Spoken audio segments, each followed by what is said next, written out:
साथियों नमस्कार। साथियों, नेपाल में जिस तरह से तख्ता पलट हुआ है, जिस तरह से वहां के प्रधानमंत्री को नेपाल छोड़कर के बाहर जाना पड़ा है, जान बचा करके बाकी मिनिस्टर्स भाग रहे हैं, ऐसी स्थिति में सबका कहना यह है कि ये जो तख्ता पलट कराया है, प्रोटेस्ट कराया है, क्या यूएस ने कराया है या चाइना ने कराया है। वैसे अगर देखा जाए तो चाइना इस समय अफोर्ड नहीं कर सकता कि उसके आस पड़ोस में इस प्रकार के तख्ता पलट हो, हिंसा हो, अस्थिरता हो, क्योंकि चाइना इस समय अपनी इकोनॉमी को संभालने में लगा हुआ है और वो इस समय यूएस के खिलाफ मोर्चाबंदी कर रहा है।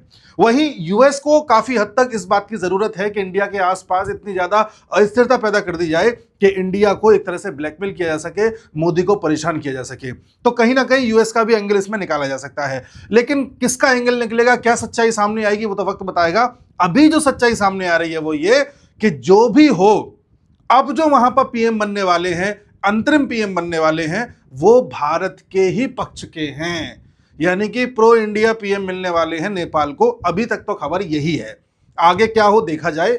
खबर इस समय पूरी दुनिया में ट्रेंड कर रही है। देखिए कि साहब जो सुशीला कार्की हैं, सुशीला कार्की नेपाल की जो सुप्रीम कोर्ट है उसकी चीफ जस्टिस रही है, एक्स चीफ जस्टिस रही है, और ये भारत के पक्ष में इतना ज़्यादा बोलती हैं, प्रो इंडिया हैं, मोदी जी की तारीफ करती हैं। भारत में इन्होंने बनारस हिंदू विश्वविद्यालय से पढ़ाई भी की हुई है, तो कहीं ना कहीं काफ़ी हद तक भारत के पक्ष की हैं। ऐसी स्थिति में यदि, जैसा कि नाम अभी चल रहा है इनका, कि इनको अंतरिम पीएम बनाया जाएगा, ये वहाँ के जेनजीज की चॉइस हैं, वो चाहते हैं कि इन्हीं को बनाया जाए। अभी तक तो यही है, और अगर ऐसा हो जाएगा तो आप समझ जाइए कि यूएसए और चाइना की लड़ाई में जीत भारत गया। अच्छा, हमको किसी देश को परेशान नहीं करना, हम किसी नेपाल पर कब्जा करना चाह रहे हो, परेशान करना चाह रहे हो, ऐसा नहीं है। हम सिर्फ ये चाहते हैं कि कोई ऐसा फ्रेंडली पीएम आ जाए जिससे हमारे और नेपाल के संबंध अच्छे थे और अच्छे बने रहें, डिस्टर्बेंस ना हो, नेपाल की संस्कृति वापस आए, नेपाल के अंदर जिस तरह से पहले शासन चलता था, सब लोग प्यार से रहते थे, वैसे रहें, नेपाल, इंडिया, चाइना सबका ट्रेड अच्छा चले, किसी प्रकार की हिंसा ना हो और कोई भी वर्ग परेशान ना हो, यही भारत चाहता है और यही जहां तक है नेपाल के लोग चाहते होंगे। तो भारत इस ऐसी स्थिति में ये चाह रहा है कि कोई ऐसा पीएम वहां पर आए जो भारत के पक्ष का हो, और आप देख भी रहे हैं। आज मैं आपको ऐसी खबर बताने वाला हूं इस वीडियो में जिसमें आप ये देखेंगे कि ट्रंप के हर दांव को किस तरह से भारत को चल रहा है। जी हाँ, देखते जाइए। नेपाल का केस है ये। नेपाल में यूएस चाह रहा था कि वो अपने पक्ष का कोई बैठा दे, अगर यूएस का एंगल है तो ऐसी स्थिति में भारत के पक्ष का अगर पीएम आ जाता है तो भारत की जीत हुई।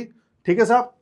अच्छा, ये भी चीज जो है, देखो, Nepal youth want Modi like leader to become PM. वहां के यूथ कह रहे हैं इस बात को। जी, अब कह दो वहां भी वोट चोरी हो गई है। उसके अलावा अगर बात करी जाए तो एक खबर ये उड़ रही थी कि वहां पर एक रैपर थे जो मेयर बन गए हैं, जो नेपाल में जो वहां की काठमांडू है, वहां के मेयर हैं, उनका नाम है बालेंद्र शाह। तो बताया जा रहा है कि ये बनने थे, इनको अंतरिम पीएम बनाया जा रहा था। अच्छा, ये जो अंतरिम पीएम है ये टेम्परेरी है, वहां पर ये फिर बदल के दूसरे पीएम आएंगे कोई, लेकिन ये टेम्परेरी कितना टेम्परेरी, 6 महीने, 1 साल, 2 साल, बांग्लादेश में तो देखो 1 साल से भी ज्यादा हो गया, तो ये समय की बात है। लेकिन बताया जा रहा है कि अंतरिम पीएम की रेस में ये थे बालेंद्र शाह। अब आप कहेंगे इनमें क्या दिक्कत है, ये बहुत ही ज्यादा इंडिया के खिलाफ है और प्रो चाइना है।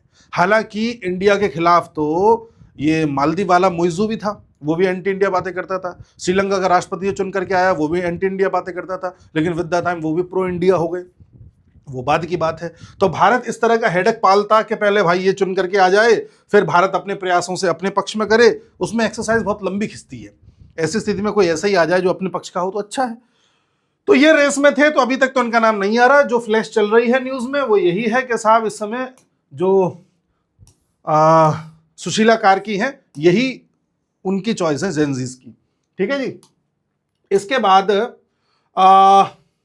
जो सुशीला कार्की हैं उनका कहना यह भी है कि मैं मोदी जी से बहुत ज़्यादा प्रभावित हूं, उनसे मिली हूं, और उनका कहना यह भी है कि मोदी जी एक अच्छे इंसान है, तारीफ करती रही है समय समय पे।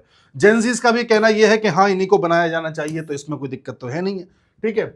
इसके बाद अगर आए तो ये जो चचा हैं, केपी शर्मा ओली चचा, इनकी फोटो दिखाते हैं आपको बकायदा, ऐसे बात नहीं बनेगी, चचा को सम्मान देना चाहिए। ये है चचा, इन्होंने ये नेपाल से भाग गए। जाहिर सी बात है, जब ये भाग रहे होंगे जान बचा के, तो उन्होंने भारत से मदद मांगी होगी कि मुझे आने दो, जैसे आपने शेख हसीना को आने दिया। भारत ने मना कर दिया होगा कि तुम जिस तरह से बकवास करते हो हम तुम्हें नहीं आने देंगे। तो अब ये जहां भी गए, दुबई का कयास लगाया जा रहा है, वहां रह करके अब भारत के खिलाफ फिर जहर उगल रहे हैं और ये कह रहे हैं कि साहब मेरे को इसलिए सत्ता से हटवाया गया क्योंकि मैं इंडिया के खिलाफ बातें करता था, मैं इंडिया की सच्चाई उजागर करता था, मैंने ये कह दिया था कि भगवान राम नेपाल में पैदा हुए थे, मैं ये बताता था कि लीपू लेक भी नेपाल में आता है, इसलिए इंडिया ये सब करवा रहा है। ये इंडिया के ऊपर सब डाल रहे हैं। मतलब किस तरह से ये अंदर ही अंदर घुट रहे हैं, आप इस चीज को समझ सकते हैं। लेकिन हमें इस बात से फर्क नहीं पड़ता, ठीक है। इंडिया ऐसी चीजें नहीं कराता। इंडिया को पता है कि हमारा संबंध नेपाल की जनता से है, वहां के पीएम से नहीं है। पीएम तो आते जाते रहते हैं, तो हम जनता के खिलाफ कुछ हो जाए ऐसा कभी नहीं करेंगे, ठीक है साहब। इसके अलावा एक चीज और है कि अभी तो सुशीला कार्की अंतरिम पीएम बन रही है। मैंने आपको अपने पिछले वीडियो में, जो कि मैंने लाइव किया था नेपाल के ऊपर, पिछले से पिछले वीडियो में मैंने आपसे एक बात कही थी, आप चाहें तो सुन लें उसे, कि कुछ भी हो, अभी चाहे चाइना कुछ करा रहा हो, चाहे यूएस कुछ करा रहा हो, अंत में जो पीएम मिलेगा नेपाल को, बहुत संभावना है कि भारत के पक्ष का मिलेगा, ठीक है। अभी भी मैं कह रहा हूं ये अंतिम पीएम नहीं है, अंतरिम है, इंटरिम है, टेम्परेरी है। लेकिन टेम्परेरी के बाद भी जो आएगा, मैं आपसे फिर कह रहा हूं, वो इंडिया के पक्ष का ही होगा। और काफी हद तक चांसेस है, एक परसेंटेज ऑफ चांसेस है कि शायद ये हो सकते हैं। दुर्गा परसाई ये काफी ज्यादा इस बात के लिए संकल्पबद्ध हैं कि वहां पर दोबारा से हिंदू राष्ट्र नेपाल को बनाया जाए। इस समय नेपाल में वही चल सकता है जो हिंदू राष्ट्र की मांग कर रहा हो, जो वहां पर पुरानी संस्कृति को लौटाने की मांग कर रहा हो, वो कल्चर को कम करने की कोशिश कर रहा हो, और नेपाल में राजशाही के पक्ष में हो। ऐसी स्थिति में एक बड़ा आंदोलन जो लीड कर रहे थे वो ये थे, जो ये चाह रहे थे कि कैसे भी करके नेपाल में पुरानी व्यवस्था आ जाए। हालांकि जो यूथ है, जेंजी है, उनके पसंद अभी ये है, क्या पता ये कंटिन्यू कर जाए, तब भी अच्छी है, कोई दिक्कत नहीं, भारतीय पक्ष की बात है। तो ये मैं आपको बताना चाह रहा था। इसके अलावा जेंजीज ने एक चीज और अच्छी करके दिखाई कि वहां पर जो स्ट्रीट्स हैं उनको वो साफ कर रहे हैं। जो भी तोड़ फोड़, आगजनी, जो कुछ भी जेंजीज ने किया था, उसमें अब कई लोग ऐसे दिख रहे हैं जो खुद उसको साफ कर रहे हैं और अपने देश को स्वच्छ बना रहे हैं। लेकिन एक बात समझ में ये नहीं आती कि जिस तरह से तोड़ फोड़, आगजनी हुई, सुप्रीम कोर्ट जला दी, पार्लियामेंट जला दिया, वहाँ के जितने भी मंत्रियों के घर हैं आवास जला दिए, पूर्व प्रधानमंत्री के घर को जला दिया, उनकी वाइफ को जला दिया, पूर्व प्रधानमंत्री की को, इस प्रकार की जो टेंडेंसी है, कोई ये जेंजी तो रखता नहीं है। कहीं ऐसा तो नहीं है कि इस पूरे आंदोलन की आड़ में कुछ तत्व ऐसे घुसेड़ दिए गए हों जो इस तरह से आगजनी कर दें, या कहीं ऐसा तो नहीं है कि कोई एक सिमिलर ऑपरेशन हो जैसा बांग्लादेश वाला था वैसे यहाँ चला दिया गया हो। भाई अगर 100 लोग खड़े हैं, 100 में से बस 2 को कुछ करना है, बाकी सब तो फिर अपने आप करने लग जाते हैं। जेंजीज जो दिनों रात मोबाइल में डूबे रहते हैं, जिन्हें ये भी नहीं पता होता उनके बगल में कौन बैठा हुआ है, वो इतनी हिम्मत कहाँ से ले आएंगे कि कोई आग का कुछ सामान लेकर के सुप्रीम कोर्ट जला दें, या कि पार्लियामेंट जला दें, या घर जला दें। ऐसा तो शायद जेंजी नहीं होता। ये जरूर किसी न किसी की शरारत है, काफ़ी हद तक यूएस की है। इस शरारत को फिर बाद में एम्पलीफाई किया गया है, परंतु कुछ जेंजीज जो सेंसिबल हैं वो इस तरह से अपने देश को साफ करता दिखाई दे रहे हैं। अच्छा, ये भी आपको पता होना चाहिए कि क्या अंतर है नेपाल की जनता में और बांग्लादेश की जनता में। बांग्लादेश वाले किस तरह से फिर वहाँ के हिंदुओं को मार रहे थे, किस तरह से कर रहे थे, किसी से छुपा नहीं है। नेपाल वाले ठीक है, उन्होंने अपने देश में जो किया उन्होंने किया, किसी ने करवाया, वट, लेकिन अंत में अपने देश के लिए ठीक ठाक चीज़ें तो कर रहे हैं ना। ये अंतर होता है संस्कारों का, ठीक है। अब भारत ने एक खेल और खेला है। नेपाल की सारी खबरें खत्म कर दी मैंने, पहले नेपाल को मैं हटाता हूं, ठीक है। अब देखो भारत का एक मास्टर स्ट्रोक। उससे पहले ट्रम्प चचा की बात करी जाए। मैंने कहा था इस वीडियो में काफी हद तक बताऊंगा कि भारत किस तरह से ट्रम्प को काउंटर कर रहा है। अभी 2 दिन पहले की खबर है, ट्रम्प ने यह बोला कि जितने भी यूरोपीय यूनियन के देश हैं, यूरोप के देश हैं जो यूरोपीय यूनियन में शामिल हैं, 27 देश, वो सब मिलकर के भारत पर और चाइना पर 100% टैरिफ लगा दो, क्योंकि ये रूस का तेल ले रहे हैं। तो आपको लगा होगा अमेरिका ने कहा है तो यूरोप तो मान लेगा, यूरोप तो भाई अमेरिका के कहने पे चलता है। लेकिन नहीं, यूरोप ने कहा कि अभी हम ऐसा नहीं कर सकते। उल्टा यूरोप तो ये कह रहा है कि हम भारत के साथ ट्रेड डील साइन करने के इच्छुक हैं, यानी हम तो ये चाहते हैं कि कोई ऐसी व्यवस्था हो जाए कि भारत का माल जब यहाँ आए तो उस पर कोई टैरिफ लगे ही ना, और हमारा माल भारत में जाए तो उस पर टैरिफ ना लगे, या कुछ शर्तों के साथ टैरिफ लगे, थोड़ा बहुत ऊपर नीचे। तो यानी ट्रम्प की कोई सुन ही नहीं रहा है। ट्रम्प का करीबी, उनका जो ट्रेड सेक्रेटरी है पीटर नवारो, डेली कुछ ना कुछ बकता है, शांत पड़ा हुआ है। ट्रम्प आजकल ट्वीट कर रहे हैं, मोदी मेरे बड़े अच्छे मित्र हैं, हम चाहते हैं कि इंडिया यूएस के बीच में सब ठीक हो जाए, जल्दी ठीक हो जाएगा, ऐसे करके बातें चल रही हैं। तो ट्रम्प ने, अगर मैं इफ लगा के बात कर रहा हूं, अगर यूएस ने नेपाल में कुछ किया है तो वहां काउंटर आप देख लीजिए। यूएस ने यूरोप को लपेटे में लेना चाहा तो यहां काउंटर आप देख लीजिए। अब मैं आपको एक काउंटर और दिखाता हूं जो बड़ा मजेदार है। यह काउंटर हुआ है, अच्छा इसको नेपाल की न्यूज़ को हटाता हूं, यह काउंटर हुआ है मॉरिशियस में। मॉरिशस का क्या एंगल है साहब, ये भी देख लीजिए। देखिए मॉरिशस एक छोटा सा यहां पर आइलैंड कंट्री है जिसकी ज्यादातर आबादी ऐसी है जो बिहार से गई हुई है। यहाँ के जो पीएम बनते हैं वो भी बैकग्राउंड उनका बिहार से ही रहता है। तो यहाँ के पीएम साहब आए थे भारत में और वाराणसी में मोदी जी से मुलाकात हुई। उस मुलाकात में काफ़ी हद तक डील्स वगैरह हुई। भारत ने बोला कि हम मॉरिशस में ये बनाएंगे, वो बनाएंगे, एयरपोर्ट बनाएंगे, एनर्जी सेक्टर में काम करेंगे, है ना, और ग्रीन एनर्जी में काम करेंगे, स्पेस सेक्टर में काम करेंगे, इंटेलिजेंस देंगे आपको, आसपास समुद्र में क्या घटित हो रहा है वो बताएंगे। EEZ आपका एक्सक्लूसिव इकोनॉमिक जोन जो आपके समुद्र के 200 नॉटिकल माइल तक का क्षेत्र है, उसमें आपको डिफेंस की हम सुविधा देंगे, आपको हमारी जरूरत पड़ेगी तो हम आपको मदद करने आएंगे। ये सारी डीलें हुई हैं जो अच्छी अच्छी बातें होती हैं। बट मज़ेदार चीज़ ये नहीं है, मज़ेदार चीज़ कुछ और है। कुछ और क्या है वो आप देखिए। ये है, देखिए ये है मॉरिशस, ठीक है, पोर्ट लुइस इसकी राजधानी है। फिर हम थोड़ा सा जूम आउट करते हैं तो ये देखिए यहां आपको दिख रहा होगा ब्रिटिश इंडियन ओशियन टेरिटरी, ठीक है जी। मॉरिशस के इधर ऊपर देखिए सेशल्स है। ब्रिटिश इंडियन ओशियन टेरिटरी को मैं जरा जूम करता हूं तो आप यहां पर कुछ आइलैंड्स पाएंगे और इन आइलैंड्स का नाम है चैगोस आर्किपेलागो, यानी कि चेन ऑफ आइलैंड है। लगभग 60 आइलैंड्स हैं छोटे बड़े मिलाकर के। इनमें जो सबसे बड़ा आइलैंड है, सबसे बड़ा, उसका नाम है डीगो गार्सिया।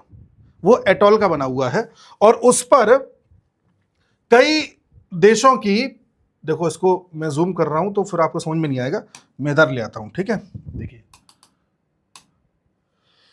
ये है चैगोस आर्किपेलागो, इसमें कई सारे आइलैंड्स हैं और यहां पर जो सबसे बड़ा आइलैंड है उसका नाम है डीगो गार्सिया। डीगो गार्सिया पर अभी भी यूके की डिफेंस रहती है, यूएसए की डिफेंस रहती है। और ये सभी के सभी जो आइलैंड थे चैगोस आर्किपेलागो, इन सभी पर यूके का कब्जा था, जो कब्जा अभी मई में यूके ने हटा दिया अपना। और यूके ने कह दिया कि मॉरिशस ये आइलैंड सबके सब तुम्हारे थे, तुम्हारे ही रहेंगे, हम पूरी स्वायत्तता तुम्हें दे रहे हैं, लेकिन हाँ अगले 99 साल तक इस पर जो डिफेंस का इक्विपमेंट है और हमारी फौज है वो रह सकती है। ये हमने तुमसे एग्रीमेंट किया हुआ है। यानी कि इनका जो मालिकाना हक है वापस मॉरिशस को सौंप दिया गया है, जो कि पहले यूके के पास था। मालिकाना हक तो सौंप दिया है, लेकिन डीगो गार्सिया नाम का जो बड़ा सा आइलैंड है उस पर अभी भी यूके की फोर्सेज रहेंगी, यूएसए की फोर्सेज रहेंगी, क्योंकि मॉरिशस के साथ डील साइन है कि 99 साल तक रह सकती है। कोई दिक्कत नहीं, तुम रख लो। बाकी 55-57 आइलैंड तो मॉरिशस के पास आ गए ना। तो इन आइलैंड्स पर मॉरिशस का दोबारा से कब्जा होना, साथ ही मॉरिशस के साथ हमारे संबंध बहुत अच्छे हो जाना, डील्स हो जाना, क्या दर्शाता है कि आने वाले समय में इस पूरे क्षेत्र में, नीचे वाले इंडियन ओशियन में हमारा एक अच्छा खासा प्रेजेंस होने वाला है, क्योंकि इन देशों के साथ हमारे संबंध अच्छे हो गए हैं। मॉरिशस तो हमारा छोटा भाई है। तो बेसिक जो मुलाकात का फंडा था भारत की तरफ से वो ये था कि मॉरिशस तुम्हें जो चाहिए हम तुम्हें देने को तैयार हैं, तुम बस ये आइलैंड पर जो है काम करना स्टार्ट करो, हम इन्वेस्टमेंट करने को तैयार हैं, बस इतना कहना है, बाकी तो होता रहेगा। एक तो काम ये है। तो यहां काउंटर होंगे अलग अलग देश। अच्छा, इसमें एक फायदा और है, इंडिया ये चाहता है कि इस पूरे इंडियन ओशियन में कई सारी पावर्स रहें।